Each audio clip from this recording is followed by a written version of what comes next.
अब sea food के लिए आ जाओ झींगा लाला।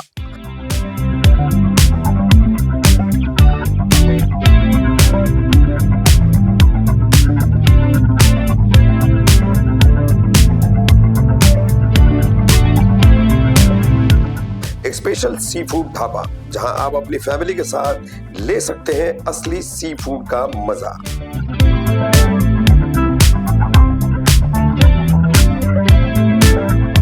झींगा लाला लेके आया है खास सी फूड थाली मेनू, जिसमें हर वैरायटी का ऑप्शंस मिलेंगे एक ही प्लेट में।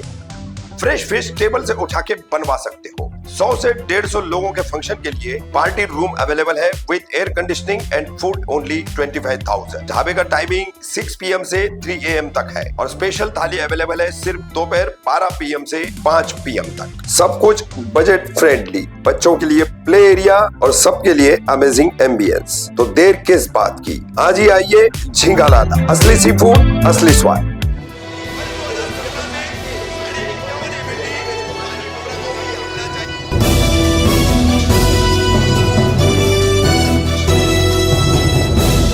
कामदार हिंदुस्तानी रिपोर्टर में आपका स्वागत है। रविवार 17 अगस्त मुमरा बाबाजी पाटिल वाड़ी, यहाँ पर अब मुमरा कौसा जैसे मुस्लिम बहुल अल्पसंख्यक शहर में किस तरह से भारतीय जनता पार्टी का विस्तार हो रहा है और लोग इस पार्टी से जुड़ते चले जा रहे हैं। पुराने कांग्रेसी रह चुके अनिल भगत, कांग्रेस के एक मकामी बड़े नेता, जिले के बड़े नेता अनिल भगत के नेतृत्व में और कई लोगों ने यहाँ पर मुमरा कौसा के रीति बंदर परिसर के और स्टेशन परिसर के कई युवाओं ने भारतीय जनता पार्टी में प्रवेश किया है। इसके अलावा भारतीय जनता पार्टी की अन्य एक पदाधिकारी शक्ति पांडे, इनके प्रयासों से शील की तरफ के भोलेनाथ नगर आदि इलाके के कई लोगों ने यहाँ पर भारतीय जनता पार्टी में पक्ष प्रवेश किया।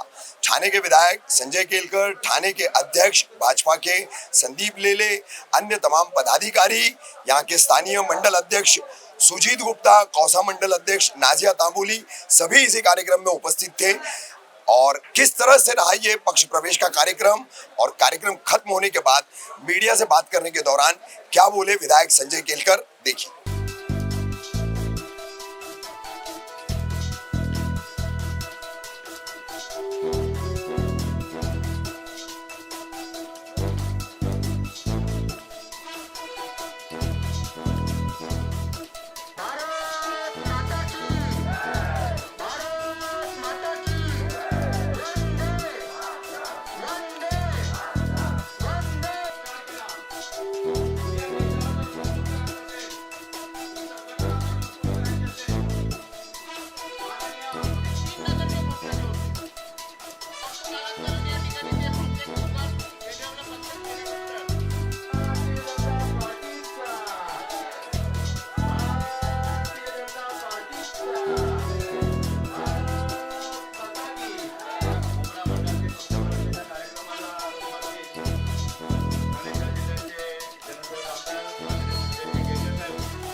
केलकर जी, आज मुमरा कौसा में भारतीय जनता पक्ष का विस्तार होता हुआ दिखाई दे रहा है। आपके नेतृत्व और मार्गदर्शन में अनिल भगत जैसे मुमरा कौसा के पुराने नेता पार्टी से जुड़ने के बाद लोगों का सिलसिला जो है जुड़ने का बढ़ता जा रहा है। क्या कहेंगे आप? वो और भी बढ़ने वाला है जी। भारतीय जनता पार्टी। ये 12 करोड़ के ऊपर अभी भारतीय जनता पार्टी के सदस्य हुए, सबसे बड़ा संगठन। और ये मुमरा क्षेत्र में या दीवा में भी यहाँ पे लोगों की समस्याएं बहुत है।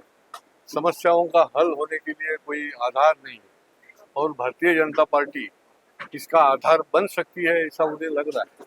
जो यूथ है, महिलाएं हैं, हमारी बहनें हैं, अभी हमारे अनिल भगत जी है तो स्वयं वो अनिल जी के पास गए। अनिल भगत जी ये एक लड़ाकू नेता है, तो इस प्रकार से लोग आते रहेंगे। इसके पहले भी भारतीय जनता पार्टी के यहाँ नगर सेवक भी हुए हैं। अभी और कार्यकर्ता और आम लोगों में से भारतीय जनता पार्टी में आ रहे हैं, ये बहुत महत्व की बात है। अलग अलग पार्टियों से आना अलग है और आम लोगों में से डायरेक्ट पहली बार भारतीय जनता पार्टी में आना, तो इसलिए ये हम स्वागत करते हैं और उनको ताकत देने का काम, उनको पटबल देने का काम, उनकी समस्या हल करने के लिए सहकार देने का काम हम आगे चल के निश्चित करें। केलकर साहब, आपने समस्याओं की बात की। यहाँ के लोगों की काफी समस्याएं हैं। सबसे बड़ी समस्या मौजूदा इस वक्त में जो चल रही है, इस समय में जो चल रही है, वो हाईकोर्ट के आदेश पर कई इमारतों को तोड़ने की, और वो भी एक सिर्फ विशिष्ट क्षेत्र में जो है सारे वो निर्माण तोड़े जा रहे हैं, जबकि हाईकोर्ट का आदेश पूरे ढाणे मनपा क्षेत्र के लिए है, लेकिन विशिष्ट क्षेत्र जो है उसको उसमें टारगेट हो रहा है। तो यहाँ मुमरा कौसा शील विभाग, यहाँ की जनता जो है वो ये चाहती है कि आप एक बहुत ही कार्यक्षम नेतृत्व है ठाणे के, तो देवा भाव से यहाँ की आवाम की ये जो समस्या है उसको हल कराने के लिए हाईकोर्ट को कहीं ना कहीं इस मामले में शांत कराने के लिए क्या भूमिका निभाएंगे, इस पर सबकी नजरें लगी हुई है सर। नहीं, ऐसा है, ये कोर्ट के मामले में तो कोई वक्तव्य मैंने करना ये उचित नहीं है। जब हम संविधान को मानते हैं, कॉन्स्टिट्यूशन को मानते हैं, तो कोर्ट कई कोई बातें करता है तो कोर्ट के बारे में नहीं हम बोल सकते हैं। मगर अभी जिन इमारतियों के लिए कोर्ट में लोग गए थे पिटीशन लेके, उसके ऊपर ये निर्णय दिया गया। वो निर्णय देने के बाद में भी और भी एक खंभीर निर्णय दिया गया, क्योंकि महापालिका के अधिकारी जो है ये अपने कर्तव्य में कम पड़े, इसलिए कोर्ट में जाना पड़ता है लोगों को। तो अन्य क्षेत्र में भी ऐसा गलतफहमी नहीं होना चाहिए। अलग अन्य अन्य क्षेत्र में भी जो अवैध इस प्रकार से बांधकामें हुए हैं, जो उनके लिस्ट में है, उसके ऊपर भी कोर्ट ने कार्रवाई करने के लिए बताया गया है। मैं तो विधिमंडल में और विधिमंडल के बाहर हमेशा जी बोला है आपने, अवैध, अनधिकृत, अनैतिक, जो अनियमित जो चीजें हैं उसके बारे में मैं हमेशा आवाज सिर्फ विधिमंडल में नहीं, वो विधिमंडल के बाहर भी उठाते रहता हूँ। लेकिन महापालिका में भी कुछ गफलत है, कुछ ऐसा एक ये बन गया है टोला, जो टोला जो है गैंग, वो टोला इसको बढ़ावा देने की कोशिश करता है। आखिर में लोगों का ही नुकसान है। देखो, अभी लकी कंपाउंड आज भी मेरे सामने दिखता है कि किस प्रकार से उनकी हालत हो गई, किस प्रकार से लोगों का निधन हुआ। तो इसीलिए प्रशासन ने भी बहुत सावधानता से और सुरक्षितता के लिए काम करना चाहिए। और अन्य जगह पे भी कार्रवाई शुरू है, लेकिन यहाँ की जो है वो मुद्दा लेके ही पिटीशन था, इसलिए कार्रवाई हुई होगी। लेकिन बाकी के क्षेत्र की भी कार्रवाई करने का काम होना चाहिए। जो कोर्ट के सामने आया है, कोर्ट के निर्देश का पालन होना चाहिए। सर, इसमें दोषी अधिकारी जो है, आप शुरू से मुद्दा उठा रहे, हम लगातार देखते रहते, विधिमंडल के बाहर भी विधिमंडल के अंदर भी आप मुखरता से इस मुद्दे को हमेशा उठाते रहे, लेकिन मनपा के जो ठाणे मनपा के दोषी अधिकारी है साहब, आज तक कोई भी घेरे में नहीं आया है।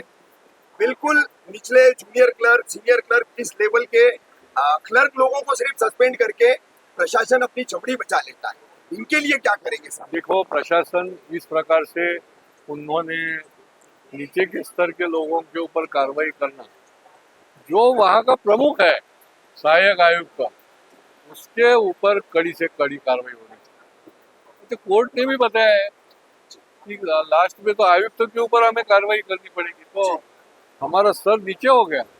थाना ऐसा नहीं है। थाना का नाम इस प्रकार से कुछ अधिकारी खराब करेंगे तो हम मानेंगे नहीं। हमने तो इसके ऊपर आगे जाके मांग की है कि जो एक्स अधिकारी है और अभी के अधिकारी है, कुछ देखो सब अधिकारी ऐसे नहीं रहते, कुछ अच्छे काम करने वाले भी रहते हैं, तो उनकी हम तारीफ भी करते हैं। लेकिन जो अधिकारी आजी माजी, उनकी भी प्रॉपर्टी की इंक्वायरी होनी चाहिए, ये हमारी मांग है।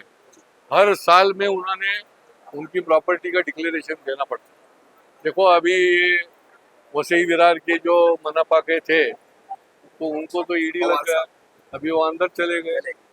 तो यहाँ भी कुछ ना कुछ रहेंगे ना। तो हमारी हमेशा ये मांग है कि ये भी कार्रवाई जो है वो होनी चाहिए। सर, अंत में अनिल भगत और सुजीत गुप्ता आपके पार्टी के हैं, काफी प्रयास कर रहे हैं। आज ये पक्ष प्रवेश जो इन दोनों की मेहनत से हुआ है, इन दोनों के लिए क्या कहेंगे सर? नहीं, ये दोनों भी लड़ाकू है और विश्व हिंदू में भी काम करते थे, अभी भारतीय जनता पार्टी का काम कर रहे हैं, जब वो जिम्मेदारी ली है। और इनके पास में एक अनुभव भी है। अनिल को तो परंपरा है। अनिल के पिताजी ने विधायक करके बहुत बड़ा काम, लंबा काम किया है। यहाँ के लोगों का आधार बन के काम किया है, भूमिपुत्रों के लिए काम किया है, बाकी के लोगों के लिए किया है। और अनिल तो पहले से लड़ाकू है, वो लड़ते रहता है और इसलिए वो लड़ते रहने के लिए वो भाजपा में हमारे साथ आया है। तो मुझे विश्वास है कि यहाँ के सामान्य लोगों का समस्याओं का हल ये पूरी हमारी यहाँ की टीम लेके ये दोनों भी निश्चित रूप से करेंगे। हमारे कुणाल पाटिल भी है, वो भी बहुत साल से ये मंडल का प्रतिनिधित्व करते हैं। पूरी टीम जो है वो आए। देखो हमारी तांबोली मैडम है, नाजिया, उन्होंने तो कम से कम 3,500-4 हजार राखियां जो है वो इकट्ठा करके मुख्यमंत्री को दी। तो काम बढ़ रहा है, उनके रूप में और काम बढ़ेगा और हमारी ताकत उनके पीछे नहीं।